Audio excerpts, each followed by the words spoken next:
మరొకసారి 104వ కీర్తన అందరం కలిసి బిగ్గరగా మీ యొక్క స్వరాన్ని కూడా ఎత్తిపట్టి చదువుదాం. 104వ కీర్తన 33వ చరణాన్ని మరొకసారి చదువుదాం. నా జీవిత కాలమంతయు నేను యెహోవాకు కీర్తనలు పాడేదను, నేనున్నంత కాలము నా దేవుని కీర్తించదను. చెప్పండి, నా జీవిత కాలమంతయు నేను యెహోవాకు కీర్తనలు పాడేదను, నేనున్నంత కాలము నా దేవుని కీర్తించదను. సరే, ఇందులో నుంచి మనము జీవితకాలం అంటే మన జీవితకాలం ఏంటో చాలా క్లియర్గా చాలా విషయాలు చెప్పుకున్నాం. దేవుని యొక్క జీవితకాలంతో పోల్చడానికి నరుల దినాలు వంటివా అనే ప్రశ్న కూడా యోబు ద్వారా మనం వింటూ వచ్చాం. కాదు అనే వాక్యపు యొక్క రెఫరెన్స్ ద్వారా కూడా మనం చూస్తూ వచ్చాం. అంటే ఆయన యొక్క జీవితకాలము ఎంతది అంటే ఆది అంతము కలిగి ఉన్నాడు. అంతేకాదు ఈ సృష్టికి ముందే ఉన్నాడు అని క్లియర్గా మనం చదువుకుంటూ వచ్చాం. కాబట్టి ఆయన జీవితకాలము అసలు ఎండింగ్ లేదు, స్టార్టింగ్ కూడా లేదు అని చాలా స్పష్టంగా చూస్తున్నాం. మనకు జీవితకాలము ఎండింగ్ ఉంది అని చెప్పడానికి మనం చదువుకున్నాం. కాబట్టి యోబు 10:5 ఇందాక చదువుకున్నాం కదా, జగటమ్మల నుంచి తీసి మళ్ళీ జగటమ్మను పంపిస్తావా అంటే ఎండింగ్ ఉంది అని అర్థం. ఎందుకు వచ్చిందో ఎండింగ్ అంటే దేవుడు ఒక ఆజ్ఞ జారీ చేశాడు, పండు తినొద్దు అంటే తిన్నందువలన ఆజ్ఞ అతిక్రమించడం వల్ల అక్కడ ఎండింగ్ పడింది. అర్థమైందా? అప్పటి వరకు మట్టిలోకి వెళ్తామని మాట్లాడలే. ఎప్పుడైతే తిన్న తర్వాతే కదా నువ్వు మరలా నేలకు తిరిగి చేరే వరకు నువ్వు మన్నైపోతావు అని చెప్పేసి మనం చదువుకుంటూ వచ్చాం. అంటే అప్పటి వరకు ఉన్న ఆ పీరియడే జీవితకాలం మనిషికి. అర్థమైందా? ఈ జీవితకాలము మెతుషాలకు 909 సంవత్సరాలు అయింది. తర్వాత ఆదాంకి ఎంత 930 అయింది. ఆ తర్వాత బైబిల్లో కూడా 6వ అధ్యాయం ఆదికాండంలో చూస్తే 120 సంవత్సరాలను కూడా రాస్తాడు. ఏమని? నరులు దేవుణ్ణి బాధ పెట్టినందుకు వారి జీవితంలో ఎంతవరకు తీసుకొచ్చాడు? 120 అని రాస్తాడు. అయితే 120 అనేది కూడా ఈరోజు లేదు. అది కూడా పెద్ద, ఒకవేళ ఎవరైనా బతికితే అది ఒక పేపర్లో న్యూస్ పెద్దగా వెళ్ళిపోతుంటుంది, చాలా గొప్పగా వెళ్ళిపోతుంటుంది కదా. ఒక 70-80 పోతే చాలా బాగా బతికారా అని మనమే అంటున్నాం. అలాంటి జీవితకాలంలో ఉన్న స్థితిలో కూడా గ్యారంటీ లేదు మన యొక్క పరిస్థితులు. రేపు ఏమి జరుగుతుందో మనకి తెలియదు. అందుకనే ఉన్న టైము 100%, 99.99 కూడా కాదు, 100% దేవుణ్ణి కీర్తించాలి. ఎందుకు? దేవుడు నిన్ను శత్రువు చేతిలో, ద్వేషించబడే వారి చేతుల నుంచి రక్షణ ఇచ్చాడు. అది చాలా గొప్ప విషయం. అది ఎవరు ఇవ్వలేరు, రక్షణ పొందటం అంటే. శత్రువులు అనేవారు ఎక్కడున్నారు? మన శరీరంలో ఉన్న పాప భోగేచ్చే మన శత్రువు. ఆ శత్రువు అనే పాప భోగేచ్చ అంటది తప్పు చేయిస్తుంది, చేయించే అట్రాక్ట్ అని కలుగు చేస్తుంది. చూడు బాగుంది అని ఇంకా లోపల తీసుకొస్తుంది. మాట్లాడి ఎవరు లేదు పర్లేదు అని ఫోన్లో మాట్లాడేస్తుంది. అపవిత్రమైన పనులన్నీ చేయించే పాప భోగేచ్చల నుంచి విడుదలిచ్చిందే రక్షణ. అర్థమైంది మీకు? అలాంటి రక్షణ కలుగు చేసినందుకు దేవునికి ఎంత ఇచ్చినా మనం రుణం తీర్చుకోలేము. అందుకనే మనము దేవునికి లోబడితే మనము ఏ పాప భోగెచ్చలను అపవాదం మనం ఏం చేయగలం? ఎదిరించగలం. ఇది మనము దేవుని కీర్తించడానికి అర్హత. తర్వాత చీకట్లోను మరణ ఛాయల్లో ఆయన ఏమి ఇచ్చాడు? చూడండి, ఆ మాట కూడా చదవండి. లోకాసు వార్త 1:79 అక్కడి నుంచి చదవండి. కీర్తన లోకాసు వార్త 1:79 చివరిలో నుంచి, చీకటిలోను మరణ ఛాయల్లోను కూర్చుండు వారికి వెలిగించుటకై ఆ మహావాత్సల్యమును బట్టి, ఇక్కడ కూర్చుండు వారికి వెలిగించుటకై ఆ మహావాత్సల్యమును బట్టి పైనుండి ఆయన మనకు అరుణోదయ దర్శనం అనుగ్రహించను. చాలండి. ఇక్కడ చాలా క్లియర్గా మనకు అర్థమవుతున్న లేఖన భాగాన్ని 80% మర్చిపోవద్దు. ఇప్పుడు జాగ్రత్తగా ఉంది. ఇప్పుడు మనం రక్షణ ఎలా వచ్చిందో దాన్ని బట్టి కీర్తించాలని చెప్పాము. రెండవది, వెలుగిచ్చటానికి చీకట్లో ఉన్న వారికి అని అన్నాడు. ఏంటి చీకటి, ఏంటి వెలుగు అని మనం బైబిల్లో చూస్తే రోమపత్రికలో 13వ అధ్యాయం ఒకసారి 12-13 వచనాలు చూద్దాం. రోమ 13వ అధ్యాయం 12-13 వచనాలు. రాత్రి చాలా గడిచి పగలు సమీపముగానున్నది కనుక. అర్థమవుతుంది? రాత్రి అనే దాన్ని దేని పోల్చాడు? అంధకార క్రియలు, తేజ సంబంధమైన యుద్ధోపకరణములు. యుద్ధోపకరణాలు ఇందాక చెప్పేశాను మీకు. ఆ యొక్క పాప భోగేచ్ఛలమైన వాటి మీద జయించే యుద్ధోపకరణాలు. అలాగే ఇక్కడ రాసిన మాట, మనం రాత్రి చాలా గడిచి పగల సమీపంగా ఉంది కాబట్టి మనము అంధకార క్రియలు అంటే అర్థం ఏంటంటే చీకట్లో కాదు, పగలో కూడా తప్పు చేసే క్రియలు. పగలు కూడా మన దృష్టిలో ఆ పాపం చేయాలనిపిస్తుంది. టైం అంతా వేస్ట్గా పెట్టేస్తాం ఒకదానికి. అంత టైం అంతా దానికే పెట్టితే అన్నది ఏ క్రియ? ఏ క్రియ అండి? ఇది చదువు. అంధకార సంబంధమైన క్రియలు. చీకటి అంటే అదే. దాంట్లో నుంచి ఆ అంధకార క్రియ అనేది, ఆ చీకటి అనేది, ఆ పాపం అనేది మరణానికి సాదృశ్యంగా మనం చెప్పుకున్నాం. పాపం నుంచి మరణం. ఆ మరణ ఛాయలో నుంచి ఆయన ఏం చేస్తున్నాడు చెప్పండి? కూర్చుండే వరకు వెలుగు ఇవ్వటానికి వచ్చాడు. ఆ వెలుగు గురించి ఏం రాశాడు ఇక్కడ? అంధకార క్రియలను విసర్జించి తేజ సంబంధమైన యుద్ధోపకరణం తొలగించింది. అయితే ఏంటి యొక్క అంధకార క్రియలు అంటే కింద 13 ఇచ్చాడు, చదవండి. అల్లరితో కూడిన ఆటపాటలైనను, 2 మత్తైనను, 3 కామ విలాసములైనను, 3 పోకిష్ చేష్టలైనను, కలహాలైనను, మత్సరమైన లేక పగటి యందు నడుచుకున్నట్టు. అంటే పగట్లో మ్యాక్సిమం తప్పు చేయడానికి సిగ్గుపడతారు కాబట్టి పగట్లో ఎలా ఉంటారు? రాత్రులు కూడా దేవుడు ఇక్కడ ఉన్నాడు అని, దేవుడు చూస్తున్నాడు అని మనం ఏం చేయాలి? ఇదే జీవితకాలాన్ని మనం కాపాడేది. పాపం చేసే ప్రతి ఒక్కరండి ఎట్టి పరిస్థితుల్లో కూడా వాళ్ళకి ఎండింగ్ డేస్ తక్కువ ఉన్నట్లు లెక్క. అంటే ఇహ సంబంధంగా ఎండింగ్ డేస్ ఒక లెక్కేసుకున్నా, వాళ్ళు ఒక 100 సంవత్సరాలు బ్రతికినా దేవుని రాజ్యానికి ధనవంతుడు ఎక్కడికి వెళ్ళాడో అలా అవుతుంది అనమాట.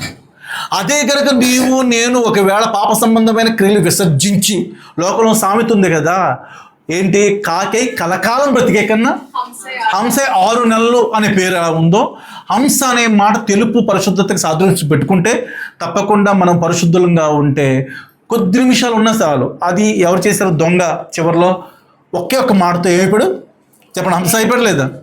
ఒకే ఒక్క రోజు. కాబట్టి హంసై అనే మాట మాట్లాడిన దానికి ఇక్కడ జాగ్రత్తగా గమనిద్దాం. ఇప్పుడు ఒక లైను తీసుకొచ్చాను కాబట్టి ఇక్కడి నుంచి కొంచెం జాగ్రత్తగా వినండి, తక్కువ టైంలో ముగిస్తాను. లేవియకాండంలో కలుద్దాం. లేవియకాండం 8వ అధ్యాయం 7-8 వచనాలు చదువుతాం. లేవియకాండం 8వ అధ్యాయం 7-8 వచనాలు చదువుతాం. చదవనా? తరువాత అతడు అతనికి చొక్కాయిని తొడిగి, అతనికి దట్టిని కట్టి, నిలువు టంగిని ఎఫోదుని వేసి, ఎఫోదు యొక్క విచిత్రమైన నడికట్టును అతనికి కట్టి, దాని వలన అతనికి ఎఫోదుని బిగించి అతనకు పతకము వేసి, ఆ పతకములో ఊరీము తుమ్మీమను వాటిని ఉంచి. చాలండి, ఇక్కడ వరకు జాగ్రత్తగా ఉందా?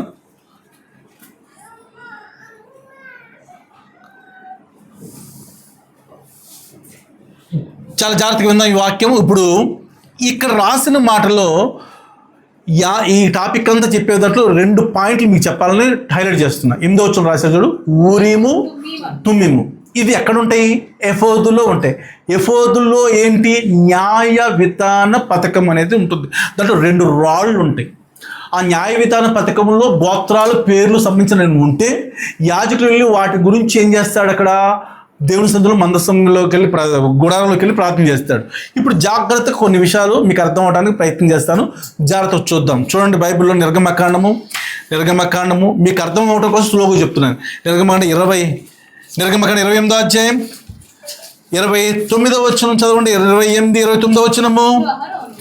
మరియు అహరోను జాగ్రత్తగా వినండి. పరిశుద్ధ స్థలములోనికి వెళ్ళినప్పుడు తన రమ్ము కాదు, తన రొమ్ము మీద న్యాయ విధాన పథకములోని ఇశ్రాయేలు పేర్లను నిత్యము యెహోవా సన్నిధిని జ్ఞాపకార్థముగా భరింపవలెను. తర్వాత కూడా చదవాలి. మరియు నీవు న్యాయ విధాన పథకములో ఊరీము తుమ్మీము అను వాటిని ఉంచవలను. అహరోను యెహోవా సన్నిధికి వెళ్ళినప్పుడు అవి అతని రొమ్మున ఉండునట్లు అహరోను యెహోవా సన్నిధిని తన రొమ్మున ఇశ్రాయేలు న్యాయ విధానమును నిత్యమును భరించు. చాలండి.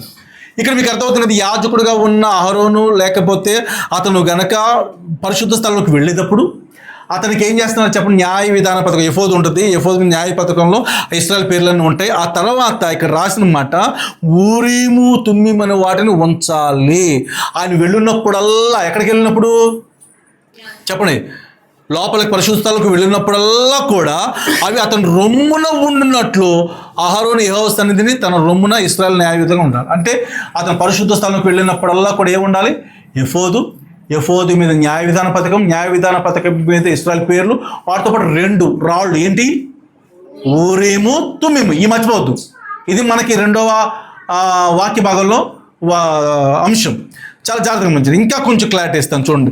ఎజ్రా గ్రంథం 2వ అధ్యాయం 63 వచ్చింది చదవండి. 2:63. ఎజ్రా 2:63.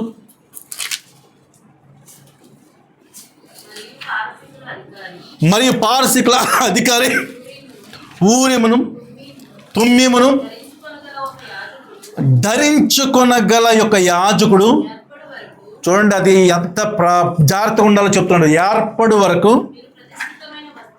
మీరు ప్రతిష్ఠితమైన వస్తువులను, అదండి ఊరిము తుమ్మిమంటే ఆషామాషి కాదు. అది గనక యాజకుడు దొరకాలి, అందులో ప్రవేశించడానికి దానికి తరగా అర్హత కలిగిన యాజకుడు దొరికే వరకు కూడా ఇశ్రాయేలు ఏం చేయకూడదంట? ప్రతిష్ఠితమైన వాటి ఏమీ భుజించకూడదు.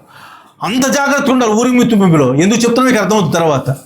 ఇంకొంచెం క్లారిటీగా చూద్దాం. చూడండి సంఖ్యాకాండం 27వ అధ్యాయం 27 వచనం. 27-21. యాజకుడైన ఎలియాజరు ఎదుట అతడు నిలవగా అతడు యెహోవా సన్నిధిని ఊరీము తీర్పు వల్ల. ఇంతవరకు ఆగండి, నేను చెప్పేది ఇంక నుంచి వినండి, చాలా జాగ్రత్తగా అర్థం చేసుకోండి. ఇప్పుడు వరకు మీకు చెప్తున్నది ఏంటంటే 2 పాయింట్లు ఫస్ట్ నుంచి మనకు వస్తున్నాయి. ఏంటంటే జీవితకాలం దేవుని స్తుతించాలి, కీర్తించాలి అనే మాటలో, ఎందుకు అనే మాటలో, ఒకటేమో శత్రుల చేతుల నుంచి ద్వేషించబడిన చేతుల నుంచి రక్షణ కలిగించేయటం ఒకటి, రెండవది చీకట్లోను మరణఛాయల నుంచి వెలుగులోకి తీసుకురావటమే మనము దేవుని కీర్తించాలి చెప్పాం కదా. ఇప్పుడు వెలుగులోనికి తీసుకొచ్చిన సందర్భానికి నేను జ్ఞాపకం చేసిన మాట ఏంటంటే లేవికాండం 8:8 నుంచి మనం చదువుకుంటూ వచ్చి ఊరీము తుమ్మిము. ఇందులో యాజకుడు వెళ్ళేటప్పుడు పరిశుద్ధ స్థలంలోకి ఏం చేయాలి? అతను ధరించవలసిన ప్రతిష్ఠితమైన వస్త్రములలో ఏఫోదును ధరిస్తాడు. ఏఫోదు కూడా ఛాతీ చట్టం మీద ఇక్కడ ఉంటుంది అనమాట. ఈ ఛాతీ మీద ఉన్నప్పుడు న్యాయ విధాన పథకం, అందులో 12 పేర్లు, తర్వాత 2 రాళ్ళు ఊరిము తుమ్మిము. ఇప్పుడు చదివారు కదా 27-21లో విచారింపవలను అని చెప్పి ఎండింగ్ పాయింట్ చదివారు, గుర్తుందా? విచారణ చేయటానికి ఉపయోగించారు. విచారణ అంటే ఏంటి అంటే దాన్ని, ఇది న్యాయమా అన్యాయమా దానికి ఉపయోగించారు. అవునా కాదా అనేదానికి. అందులో ఈ 2 బిళ్ళలు, 2 రాళ్ళు, ఒకవైపు తెలుపు ఒకవైపు నలుపు ఉంటాయి. ఇప్పుడు చూడండి చాలామంది ట్రైల్ వేస్తారు, హెడ్ అండ్ ట్రైల్ వేస్తారు. ఒక సైడ్ హెడ్, ఒక సైడ్ ట్రైల్ ఉంటుంది. అవునా? అది పైన బొమ్మ అంటారా ట్రైల్, హెడ్ అంటే అది ఎవరికైనా పడింది అనుకోండి, వాళ్ళకేంటి అమ్మయ్య నేను గెలిచాను అంటాడు లేదు అవతలాడు. ఇంకోటికి ఏమో ట్రైల్ పడింది అనుకోండి, నేను ఓడిపోయాను అనుకుంటాడు కదా. అలాగే దీనికి ఒకవైపు తెలుపు ఒకవైపు నలుపు ఉంటాయి. ఆ విచారించాలనుకోండి ఇది అవునా కాదా అని విచారించడానికి ఏం చేసేవారు వాళ్ళు? మీరు ఆడవాళ్ళు ఎక్కువ తెలుసు, అష్టాచమ్మాలు ఆడతారు చూసారా?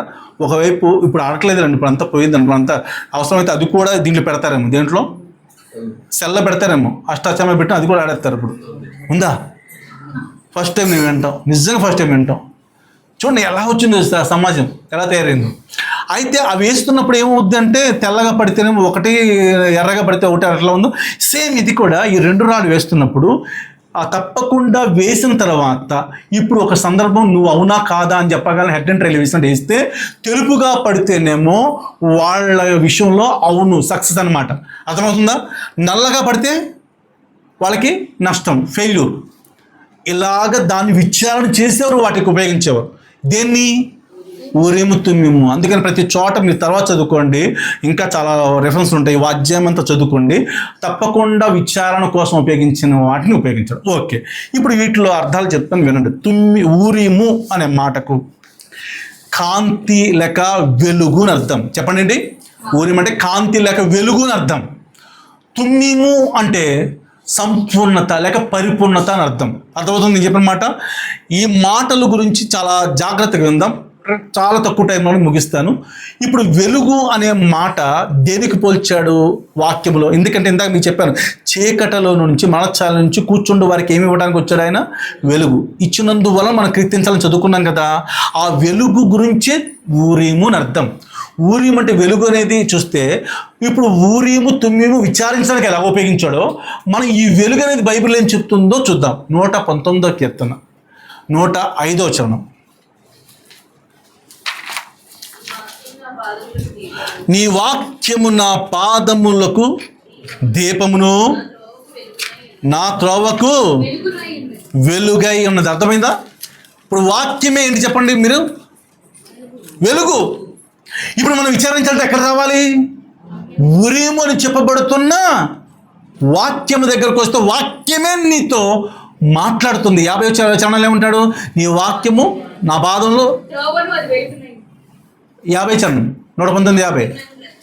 నీ వాక్యమే నన్ను బ్రతికించున్నది నా బాధలో. ఈ వాక్యమే మనల్ని చేస్తే వెలుగేం చేస్తుంది తెలుసా?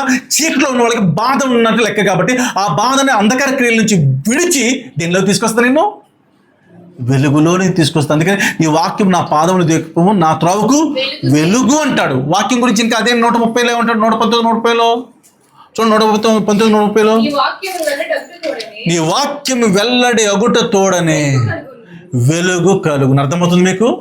ఇప్పుడు చెప్పండి, మీకు వెలుగు కలిగే స్థితి ఎక్కడి నుంచి వచ్చింది? చీకట్లో ఉన్న వారికి అక్కడ ఉరీము ద్వారా వెలుగు వచ్చింది. ఇప్పుడు ఉరీమును అర్థము వెలుగైతే లేక కాంతి అయితే, ఉరీము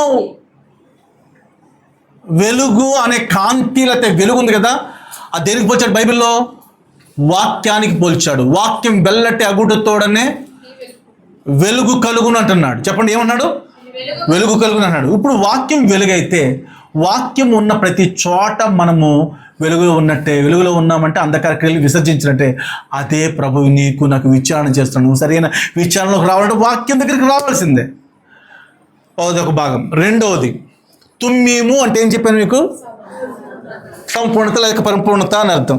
ఇప్పుడు సంపూర్ణతలోకి పరిపూర్ణతలోకి రావాలి అంటే ఏం చేయాలి చూద్దాం. బైబిల్లో యోహాను సువార్త 16వ అధ్యాయం 13వ వచనం. యోహాను 16వ అధ్యాయం 13వ వచనం.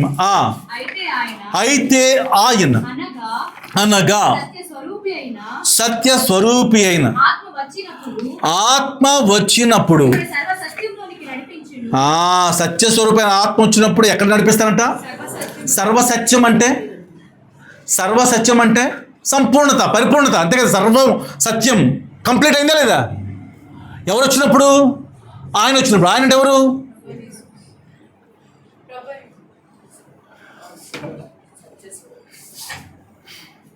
క్లియర్గా 16వ అధ్యాయం అంటే మీకు గుర్తొచ్చేస్తుంది. అక్కడ ఆదరణకర్త ఈజ్ ఈక్వల్ టు పరిశుద్ధాత్ముడు. పరిశుద్ధాత్ముడు వస్తే నీకేమొస్తుందంట? సర్వసత్యం అంటే సంపూర్ణతలోకి వస్తావు. అర్థమైంది మీకు? కంప్లీట్గా మారిపోవడానికి నీకు రెండవది తుమ్మీము అంటేనేమో సంపూర్ణత పరిపూర్ణత అన్నాను. తుమ్మీము సంపూర్ణత పరిపూర్ణత నీకు రావాలంటే ఆయన వచ్చినప్పుడు, యేసుప్రభు వారు అంటాడు కదా, నేను వెళ్ళిపోవటం మీకు ప్రయోజనం కదా, వెళ్ళని ఆదరణకర్త మీ ఎదుకు రాడు. ఆయన వచ్చినప్పుడు ఏం చేస్తాడు? 7వ వచనం చదువుకుంటాం ఇప్పుడు కూడా. ఆ తర్వాత 13వ వచనం వచ్చేసరికి ఆయన వచ్చి నిన్ను ఎక్కడికి నడిపిస్తాడంట? ఆయన అంటే ఎవరు? పరిశుద్ధాత్ముడు వచ్చినప్పుడు నువ్వు సర్వసత్యంలోకి వస్తావు, సంపూర్ణతలోకి వస్తావు. ఇప్పుడు చెప్పండి, నువ్వు విచారించబడాలంటే, నువ్వు ఏదైనా సరే ఒక సెటిల్మెంట్లోకి రావాలంటే నువ్వు ఫస్ట్ ఉరీం అనే వాక్యం అనే దానికి రావాలి, అంటే వెలుగులో. నెంబర్ 1.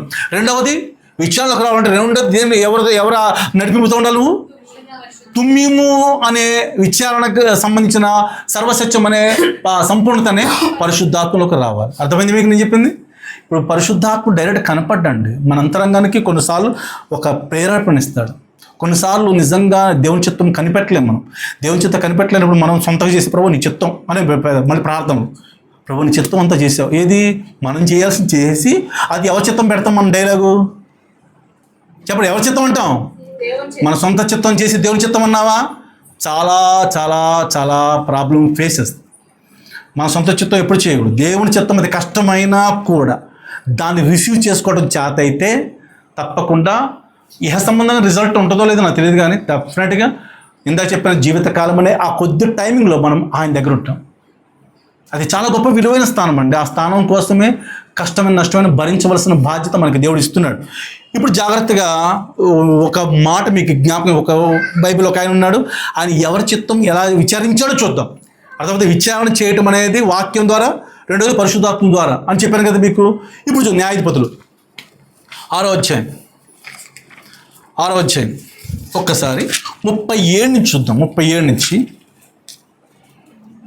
నేను కళ్ళైనను కళ్ళమున గొర్రెబొచ్చు ఉంచిన తర్వాత నేల అంతయు ఆరియుండగా ఆ గొర్రెబొచ్చు మీద మాత్రమే మంచు పడునడలా నీవు సెలవించినట్టు ఇజ్రాయేలును నా మూలంగా రక్షించదు అని నేను నిశ్చయించుకుందు అని దేవతను అలాగును జరిగను.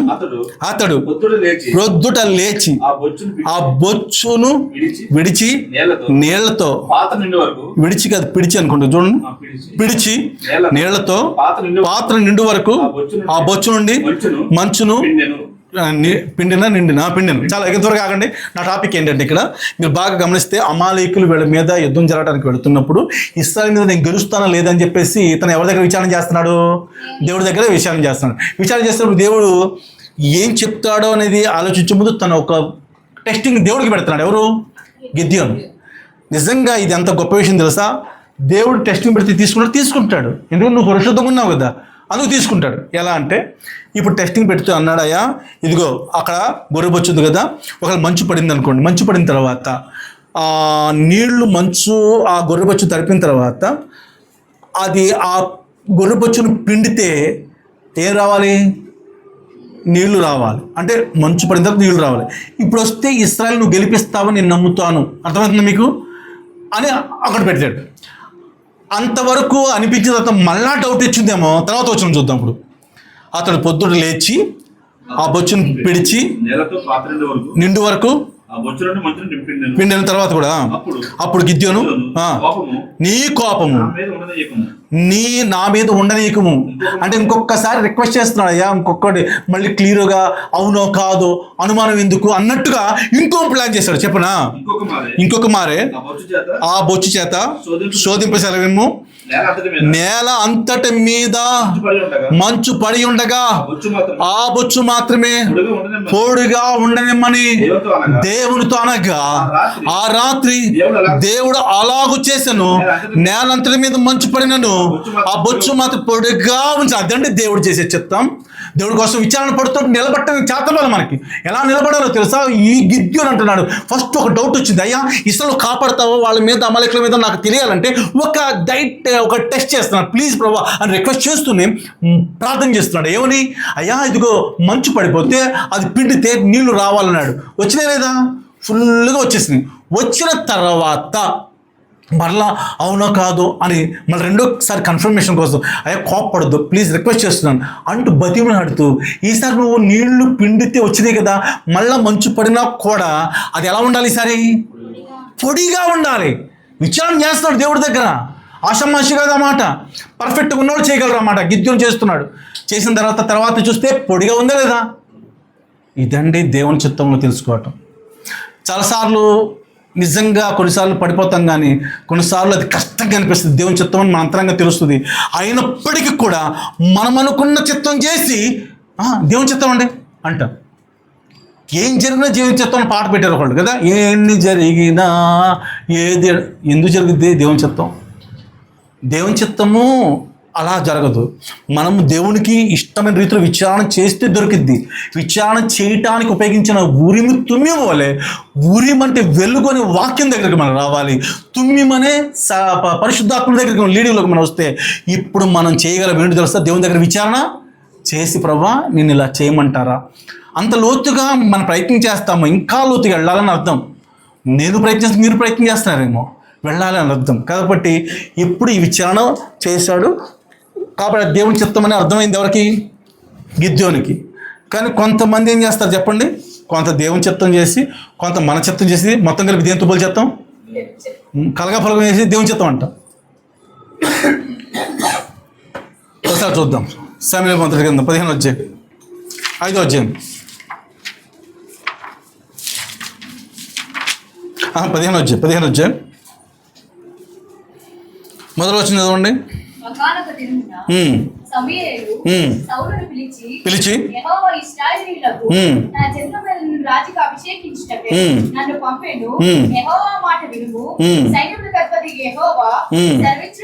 ఏమనగా అమాలేకులు ఇశ్రాయేలు చేసినది నాకు జ్ఞాపకమే, వారు ఐగుప్తు నుంచి రాగానే అమాలేకీయులు వారికి విరోధులై వచ్చారు కాబట్టి ఇంకా తర్వాత ఆగండి, తర్వాత ఆలోచన చూద్దాం.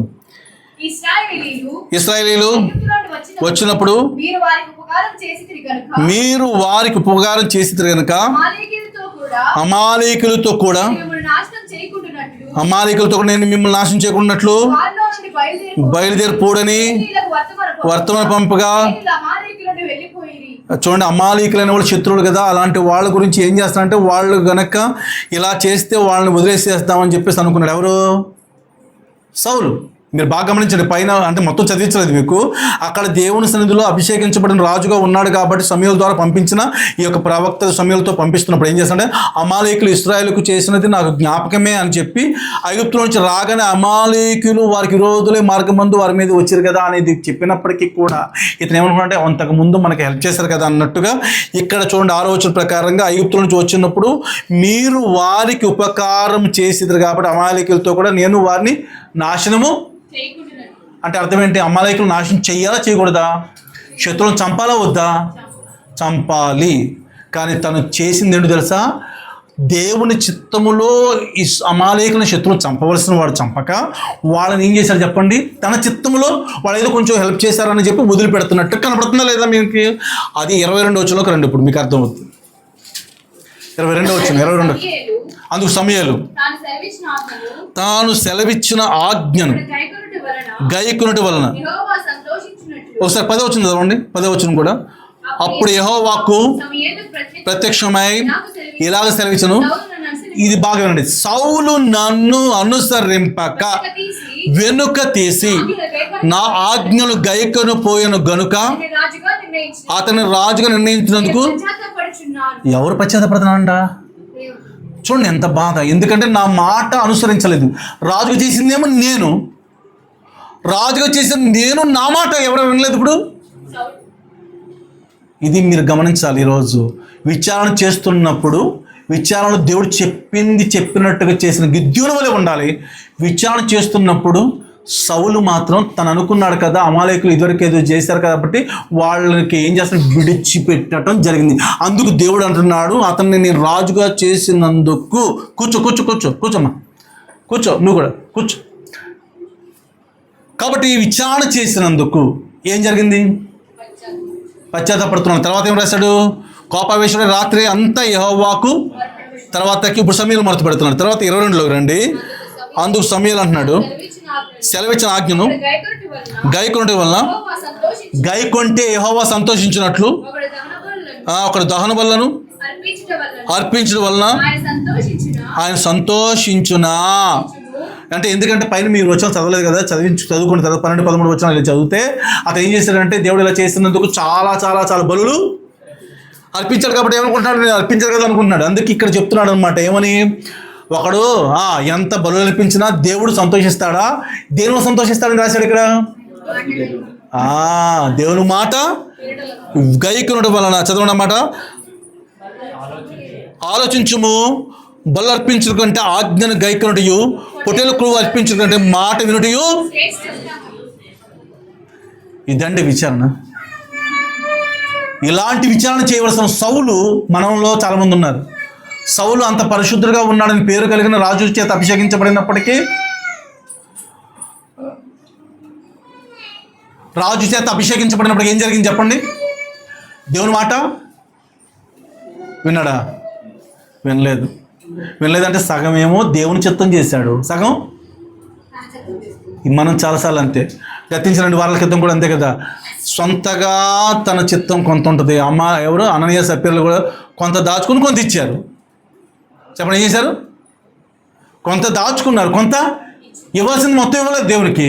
ఇవ్వకుండా దాచుకున్నందుకు వాళ్ళకు వచ్చిన శాపం అంతా ఎంత కాదు కదా. అలాగే ఇక్కడ చూస్తే కొంత దేవునికి వ్యతిరేకంగా ఉన్నాడు, కొంత ఏమో దేవునికి అనుకూలంగా ఉన్నాడు. నామకార్థ క్రైస్తవ జీవితం. దీనిని బట్టి విచారణ కుదరదు. అందుకనే మనం చదువుకున్న లేఖన భాగాలన్నింటిలో కూడా మీరు అబ్జర్వ్ చేసుకుంటూ వస్తే ఇంకా చాలా విషయాలు నేను ముగిస్తున్నాను. మీకు అర్థమవుతున్న విషయం, ఈరోజు దేవుడు నా జీవితకాలం అంతయు దేవుని కీర్తించాలి అంటే ఒకటి తప్పకుండా రక్షణ కలిగి ఉండాలి. ఏ రక్షణ? శత్రుల చేతిలో ద్వేషించబడి చేతిలో విడుదల కలిగించే రక్షణ. రెండోది ఏం కలిగి ఉండాలి? చీకట్లో మనచాలో కూర్చున్న వారికి వచ్చే వెలుగు. ఈ రెండు కలిగి ఉన్న వాళ్ళు దేవుని కీర్తించగలరు అని చెప్పాం. ఈ రెండిటికి అర్థం ఏం చెప్తున్నాను? ఒకటి వెలుగు అనే దానికి చెప్పండి, ఊరీము. అది ఈ పరిశుద్ధమైన స్థలంలోకి వెళుతున్న యాజకుడు ఈ ఛాతీ మీద ఎఫోదు మీద న్యాయవిధాన పథకంలో 12 పేర్లు రాస్తుంటే వాటితో పాటు 2 రాళ్ళు ఉంటే ఈ 2 రాళ్ళను ఏం చేసేవారు చెప్పండి? విచారణకు ఉపయోగించేవారు. ఇది అవును అనుకుంటుందే తెల్లగా పడాలి, కాదంటే నల్లగా ఆ గుర్తులు ఉండేవి అనమాట. బొమ్మ బొరుసు అంటాం కదా, హెడ్ అండ్ ట్రైల్ లాగా అలా చేసేవారు, దానికి అలా ఉపయోగించేవారు. అదే స్పిరిచువల్ వేలో మనం వెలుగు అంటే వాక్యం అని చెప్పాము, సంపూర్ణత పరిపూర్ణత అంటే పరిశుద్ధాత్మనికి సాదృశ్యం అని చెప్పాను. కాబట్టి ఈ పరిశుద్ధాత్మకి సాదృశ్యంగా ఉన్న ఆ తుమ్మీము, లేకపోతే ఈ ఊరిము అనే సాదృశ్యంగా ఉన్న ఆ వెలుగు వాక్యం అనేది ఈరోజు మనం విచారణ చేయడానికి రావాలి. అది ఎవరు చేశారంటే గిద్యోను విచారణ చేయడానికి వచ్చి దేవుని సక్సెస్ అయ్యాడు. గిద్యోను కన్నా పేరు కలిగినట్టుగా రాజు ఒక అతను ఉన్నాడు. ఎవరు? సౌలు. తను దేవుని మాట వింటున్నట్టుగానే వింటున్నాడు. సగం విని దేవుడికి ఏంటంటే ఏమి ఇష్టం? బాహనబలి ఇష్టం కదా, పొట్టేలు ఇష్టం కదా అని చెప్పి అర్పించాలనుకున్నాడు. కానీ దేవుడికి ఏది ఇష్టం అంట? వాటి కంటే దేవుని మాట వినుట గైకొనటమే దేవునికి ఇష్టం. అలాంటి విచారణ నువ్వు చేయగలిగితే ఈరోజు నువ్వు దేవుని బిడ్డ అవుతావు. ఇలాంటి బిడ్డలుగా ఉండాలంటే తప్పకుండా ఆయన పొట్టేలు ప్లేస్లో ఆదికాండం 22వ అధ్యాయంలో ఎవరు బలయ్యారు ఇస్సాకు ప్లేస్లో పొట్టేలు గొర్రెపిల్ల. 1:29 యోహాను సువార్తలో ఆ గొర్రెపిల్ల వచ్చి బలైంది ఎందుకు తెలుసా? నువ్వు ఇప్పుడైనా సరే ఆయన మాట విని లోపడతావని. కొన్నిసార్లు దేవుని మీ చిత్తం చేసేసుకుంటారు, మీరు అనుకుని చేస్తారు. చేసుకుని దేవుని చిత్తం అంటే అది చాలా పాపం కదా, అది ప్రమాదానికి సూచన కదా. ఏదైనా సగం చేయొద్దు పని, 100% ప్యూరిఫైడ్గా చేసి దేవుని గర్వపరచాలి. అంటే కృప దేవుడు మనకు అనుగ్రహించును గాక.